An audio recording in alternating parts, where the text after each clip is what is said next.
All right. Hello, Salt Strong Nation. Joe Simons, like diamonds, Pastor Johnny Kelly.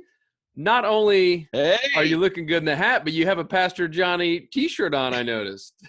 you had to point it out. I was going to try and cover it up. Yeah. So somebody in my church gave me a shirt that has my name on it, and so it's a very sweet gift. And Mhm. so I just happened to be wearing it. I was, working around the house and threw it on, and so here I am. Well, So in I would case anybody wants to know, honey, there there you you go. Pastor Johnny right there on the shirt. So I would normally say that Johnny, that's failing, buddy. You just failed. But You're this wearing a entire salt strong podcast hat. is about how never to fail in life. And so it turns out that there's a pretty clear and evident blueprint. And you'd share with me this one verse in the Bible is one of like probably one of the most important ones to you personally.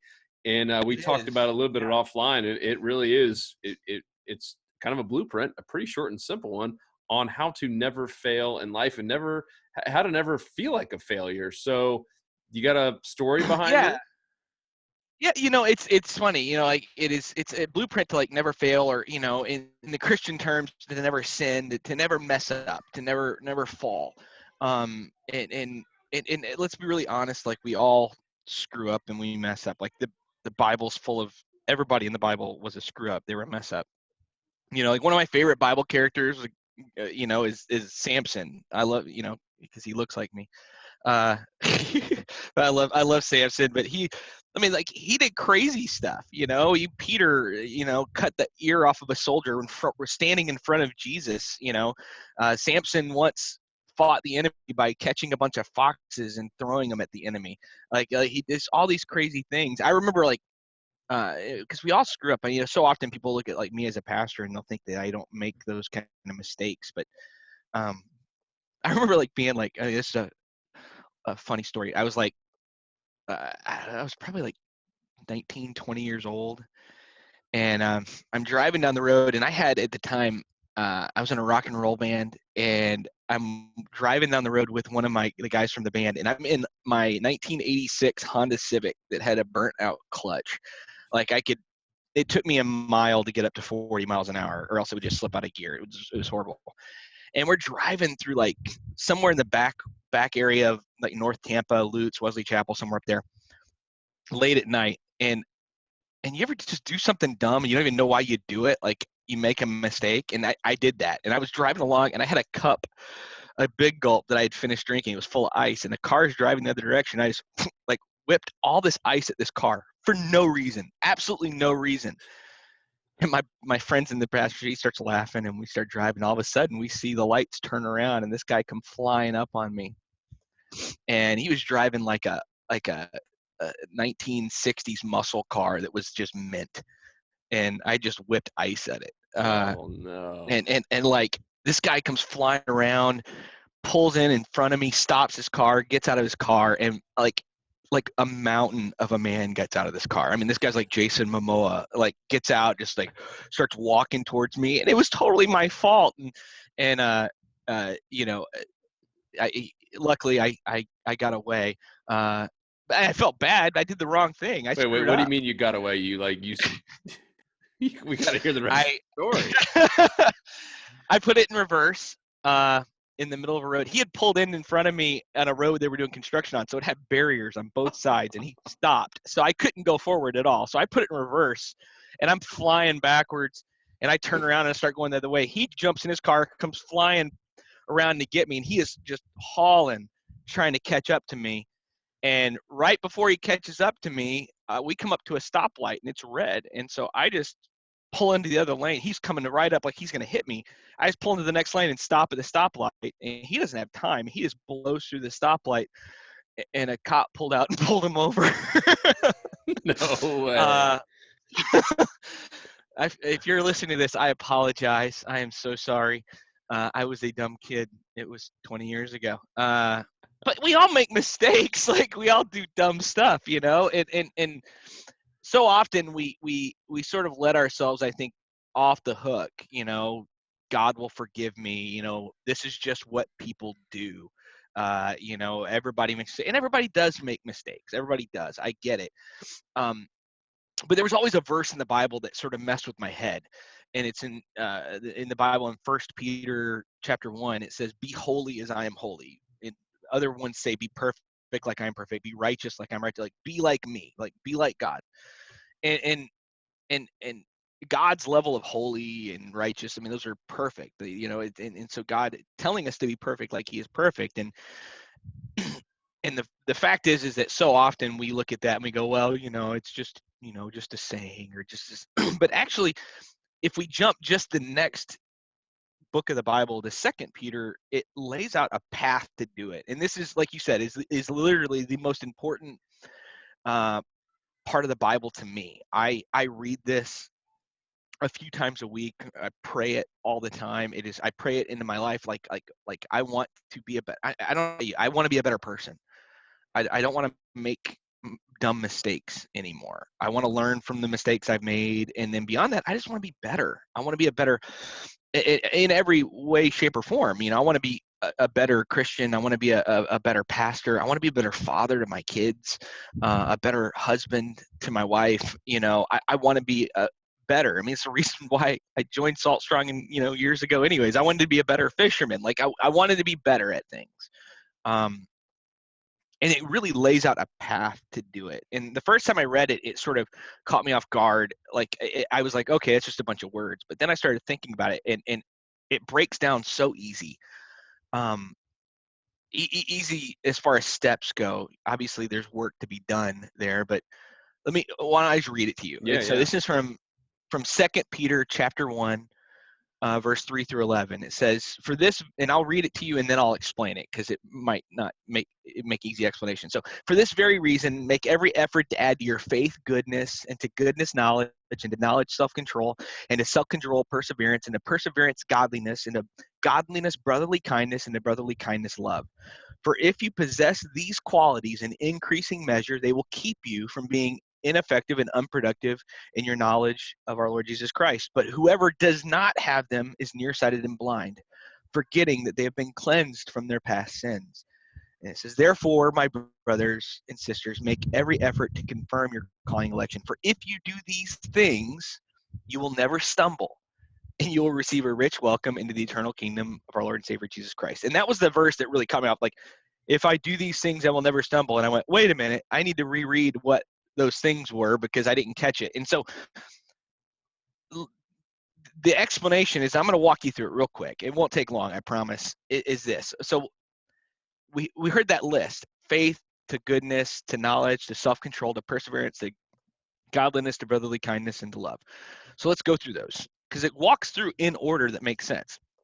If you want to live a good life, especially a life that honors God, the very first step to that is faith, right? I mean, like the very first step to anything that you want to be good at or be better at in life, and especially in your, wanting to be somebody who morally is good and does things. The first step of that is faith. Like you have to believe in something.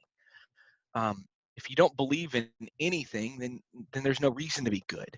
And so even beyond the whole Christian side of things, just the idea of just being a good person, like you have to have faith in being good. You have to have faith that there is something better for you, that there is a better life for you. But I'm applying it today to my life as a Christian. That I have to believe. I have to believe that there is a God and that He loves me. That there's a God that created me on purpose. He created me for a purpose and with a purpose in mind. And that I don't know everything about Him. I don't understand everything about Him, but I have to have faith. That's where faith comes in. I don't know everything, but I'm going to believe. So that's the first step. And so it says, add to your faith goodness. And so first step is I believe, and the second one is I'm going to be a good person, right? I mean, that's like I believe in you, God. I'm going to be good. It's sort of the easy step, right? It's the easy step. But the problem is that goodness can seem subjective, right? I mean, like the idea of like whether what I'm doing is good or bad or not, it's subjective at times. Like there are things that the world says is good, that is publicly considered good, that I don't believe is good. That I don't think is healthy. There are things that are good to some people that I don't believe the Bible says are good for me. And so I need to learn that. And so I add to my faith, I believe in you, God, being good. And then the next step is, well, I have to know what good is. And so the next step is add to that goodness knowledge, which is real simple. So I'm gonna have faith to believe. I'm gonna be good, and then in order to be good, I need to have knowledge. I need to know what good is. And so we have the Bible. We have a blueprint that was written for us already. I think so often we're asking for a sign from God for our lives, and He's like, I already gave it to you. It's it's a book. Like, stop trying to wait for a voice and start looking for a verse. Like, start looking for the things that God has for you right now already. And He lays out real simply like the good things to do. And so we add to our faith being good, and we go, well, I want to be good, I need to have a knowledge. So you read the Bible, you start learning and understanding the things that God says, hey, this is a good idea, this isn't a good idea. Most of it's logical, most of it's stuff that we all understand. Most of us in some way, shape, or form grew up understanding it, because a lot of the stuff that's in there is what would be considered morally good even outside of the world of the church. And yeah, there are things that are specific for God and the Bible in there, obviously, that aren't that, but the vast majority of it is stuff that everybody would consider good. And so add your faith, goodness, knowledge, and then it goes from knowledge into self-control. And so what is that? That's the next step. The next step is self-control. Is knowledge isn't worth anything if you don't put it into practice. I can watch every single video of Luke telling me the right way to cast and do the mangroves, or Tony telling me the best way to sight fish from a kayak, but unless I actually do it, it's wasted knowledge. I just know it, but it doesn't do any good. There's a lot of people in the world that know a lot about the Bible but don't do any of it. We all know these people. We've all probably been those people at times. And so the next step is self-control. Self-control is taking that knowledge that you know and actually controlling yourself to do the things that you know are right and wrong. To say, I'm going to do these things. And so real simple so far, right? I mean, it makes sense. Like, add your faith, goodness, be good, knowledge, to know what's good, self-control to do the good things. And then the next one is perseverance. And the best way to explain perseverance is this, for me at least, is that self-control is doing the right thing once. Perseverance is when you continually do it.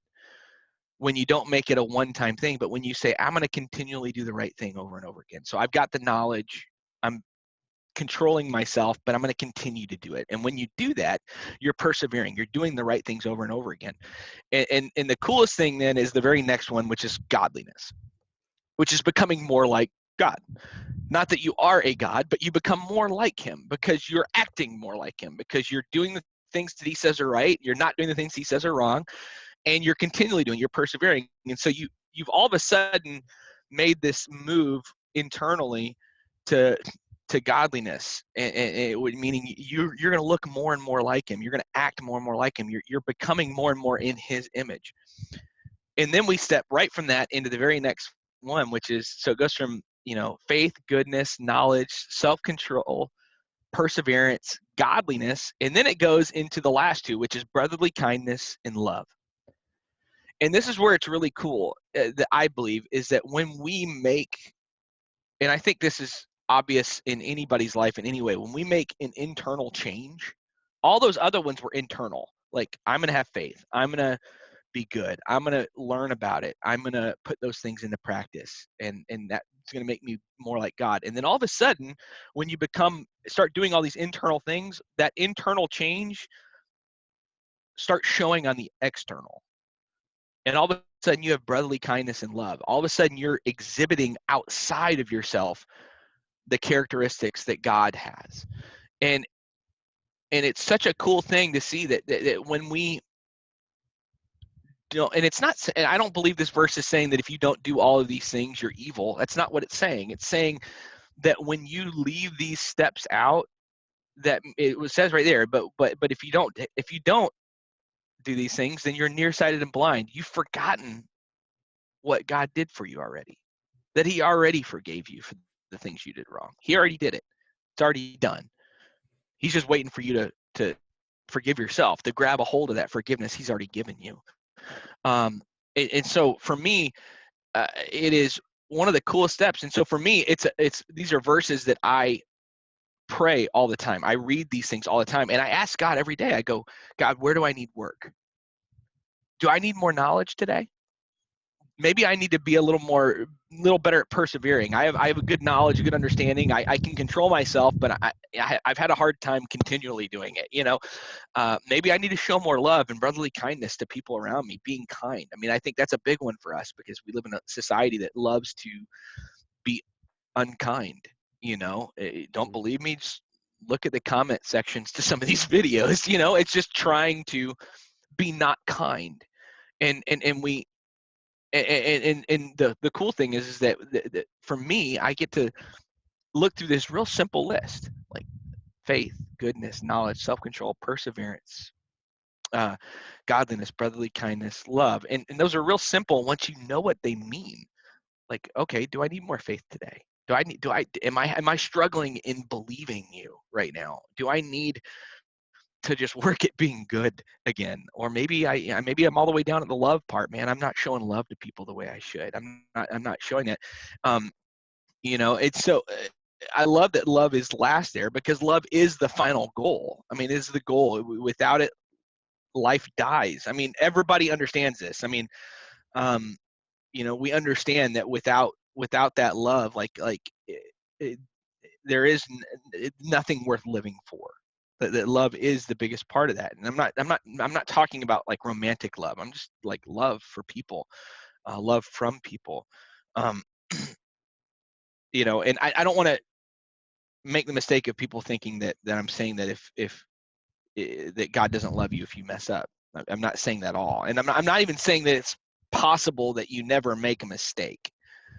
What I'm saying is that he gave us a blueprint to walk through so that we can try to not, so that we can be better, so that we can be better people. Does that make sense? Absolutely. One really interesting, as you're going through these, my backstory after the whole cancer thing, and just trying to figure out really my purpose in life, like so many of us do on probably a pretty constant basis. And instead of turning to the Bible, which I had read multiple times over the years, I started turning to these self-help, self-improvement books. And I ended up writing one myself called Fishing for Happiness. And that was basically 300 of these self-help, better improvement development books curated into one. And I don't know if you remember the book, but I broke Yep. basically the life's purpose into 4 cornerstones. This is eerie when I tell you what they are. So number 1 was faith, right? Which is very top. And Yeah. and this was not from the Bible. This is for me just curating all these 300 of the top self-help books in the world. Number 2 is control, which ties into self-control, right? Number 3 was action, like taking action, which is the perseverance, knowledge, right? Taking action and doing the right thing. And the 4th one, the final one, was love. It's pretty Yeah. eerie that, this Bible verse basically sums up every self-help and self-improvement book that is out there. I've read hundreds of them literally and have my own. And it was eerie as you were going through that. And I was taking little notes. So Yeah, they all plagiarized the Bible is what happened. Yeah, that's what they no, did. it's true. But you're right. God has given us a blueprint, and so many of us who maybe do feel like we're failures. I do constantly. I've got stories like that. I'm not going to incriminate myself like you did. Uh, but there's many times in life, even as an adult, you do things like, for me, a lot of times it's just losing my temper with my kids, right? Which is the opposite of love, and I feel bad and have to Yeah. apologize. And it's not like I'm throwing them out glass windows and stuff, but it's losing the temper, and it's usually because I had a stressful day or whatever it might be, a million excuses. But to me, that's when I feel like I'm a failure as a dad, and that hurts, right? That Yep. to me, like, that's one of my just ones that I'm constantly trying to get better at. And it's innate in us. It's Yep. built into us from the very beginning. It's not something that is just like as adults that we experience. It's something that we experience as kids. I was picking up my 4-year-old from daycare uh, a little while back, and he had been struggling at daycare. He'd been getting in trouble a lot, and we talked through everything every day, like, gotta get past this, gotta get better, da, da, da. And one day we picked him up, or I picked him up, and he had messed up again. And we start walking back to the car, and I go, buddy, you got to be better. And I didn't yell at him. I didn't make a big mistake there. But what I experienced in that moment was exactly the way a lot of us feel, which was my son, 4 years old. At the time he was 3. He stopped walking in the parking lot and broke down and was just bawling his eyes out. And I said, "What's wrong, buddy? Are you okay?" And he said, "I always mess up. No matter what I do, I always get it wrong. I always mess up." And it's built into us, man. Like from the very beginning, it broke my heart. Like I literally like immediately picked him up and took him to Dairy Queen. It was like, "All right, buddy, you're okay. You're a good kid," because he's a great kid. Yeah, he's rambunctious and he gets in trouble at school some, but whatever, man. I'm not, I did too. But built into him from the very beginning, built into us is this desire to be better. And there's also built into us the feeling that we are failing. Because we're born broken. We're born messed up. And this is the path. These are the steps that God got us, that he gives us this blueprint so that we don't have to be broken anymore. That we can live a better life. We can be better. And like you said, even if you're not on the whole God tip and you don't want to listen to that, but you've made it through to this point, even applying this just in your life is going to make you a better person. But I believe firmly that in order to get past and get better the right way, it happens when we accept Jesus in our hearts, we accept God into our lives, and we start following his path that he's laid out for us, that we add to the faith, goodness. I remember just sitting there and just looking at my son and him just crying uncontrollably. And he's like, "I always mess up. No matter what I do, I always mess up. I can't do it. I can't do it." And it just broke my heart. But how often have I, as an adult, felt exactly the same way? Like I've sat there going, "Man, I can't do this. Like I screw up." And we all do it, man. And it's built into us. But God gave us a path, man. So how does this, the path seems pretty clear, but that doesn't necessarily answer the emotions, right? And the thoughts that you're having when you do fail, because we all do, right? We've all, whether it be a screw up or we lost our job, and maybe we didn't do anything wrong, we just lost our job. And we've talked in the past that that God has a plan, God doesn't make mistakes, that everything happens for a purpose. But still, to me, like, all right, I still feel like a failure. How do you get past that? Yeah. I think the biggest part of that is just understanding, having a knowledge and an understanding that you messing up doesn't negate the plan God has for your life. It doesn't change it. It's still there. The whole Bible's full of, absolute messes. You look at King David, like, the guy, David and Goliath. King David, I mean, he murdered a man so that he could sleep with the dude's wife. Like, that's in the Bible. Like, he was a massive failure, yet the Bible calls him a man after God's own heart. Why? Because he understood something. Yes, and he repented. He said, "I was wrong. I screwed up."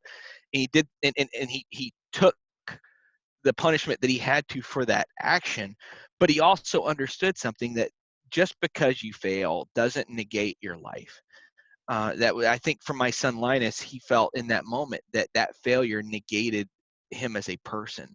That we attach the fact that we fail to our self-worth, and we have to understand something, that your failures are not a part of your self-worth. They just aren't. Like, God loves you when you're full of mistakes, and he loves you when you're perfect, when you're doing things right. He does. He loves you, and that your self-worth is not based on how good or bad you are. Your self-worth is based on what God thinks of you. I think the biggest way to get past it is to stop looking at yourself the way you see yourself, and start looking at yourself the way God sees you. Mm. He sees you as his son or his daughter that he loves completely, mistakes and all. The other thing we almost talked about today ties right into that. Maybe that's what we'll do for next week. But the fact is that he loves you completely just the way you are, and the fact that you make mistakes, he doesn't want you to to get better because he thinks you're evil. He wants you to get better because he wants you to have a better life. It's not because he's disappointed in you that he wants you to get better. It's not why. It's not that. He loves you completely. My sons can make giant mistakes, and I can get disappointed or sad in their actions at that moment, but are they disappointing me as people? No. I love them completely, wholeheartedly, in the midst of their mistakes. And in the same way, we have to start being able to look at ourselves the way God looks at us, that he made you on purpose, for a purpose, with a purpose, and he loves you completely just the way you are and wants to see you be better. That's all. He wants you to live a better life. Dude, powerful, brother. Yeah. Well, I see you've got kids behind Yeah, you, and I can hear they're running all mine. around, and I got dogs running over here. Man, it's crazy. I decided to be outside today. It's beautiful out. No, I So. love it. And I can hear mine like jingling the lock on the door. So unless you have any other cool stories in this, we're going to call it. And as promised, start making some of these unchurched episodes a little bit shorter. Yeah, there you go. No, I love it, man. I appreciate it, and I'm excited. If you guys have questions or thoughts, or you just want somebody to pray with you or talk with you, man, I'd love to be able to help anytime. You can email me at Johnny, Johnny, Johnny at discoverfamilychurch.com, or come out to church on any Sunday if you're in Central Florida or in Lakeland. Discoverfamilychurch.com. We'd love to have you. And new venue too, right? New venue. We're in our new building. We moved into the new building about a month ago, and it is going so well. It's been really, really cool. We're growing and seeing some really cool stuff happen, and so we'd love to have you come check it out. We're right in front of the Lakeland Square Mall, easy to get to. Yeah, love it. And on that, for all of you still listening here, do say some prayers for us. I feel like we have found a pretty ideal property for this kind of beginning stages of this theme park, if you will, this fishing theme park. And two, one of the things we're going to be launching here very soon is a book that I wrote. The next book, not a self-help book, but one about my little brother Daniel, who was born with cerebral palsy, and it's a fictional tale, but based on a lot of things that have happened in his life. This part, of course, did not happen, where he discovers an underground world and discovers that he's the only one that can actually save the world, has to conquer his biggest fears and self-doubts about himself to basically beat the bad guy. So it's a good book, and I mentioned that because a big portion of all the profits are going to go towards this property. So we will be asking for your help on that. And I think if anyone who does read it, especially teenagers, it is going to change your entire perspective on yourself, on certainly kids with disabilities, and it's just it's a heartwarming, tear-jerking, really good story. So it's called The Chair. I can't wait to read it, man. It's going to be good. It'll be out soon. So other than that, please subscribe, share this podcast. And if you want to see all the past Unchurched episodes, we made it super simple. It's all at saltstrong.com/unchurched. You'll see all of them. I believe this is like 16 or 17. Yeah. Flying by. And we'll be praying for you. Hopefully by the next time we do this, your house will have, mostly sold. I know it doesn't happen overnight, but at least a good offer. So yeah, we're waiting. I have open house tomorrow, man. It's going to be good. Yeah, baby. All right, guys. Thank you all. We out. Peace. Peace.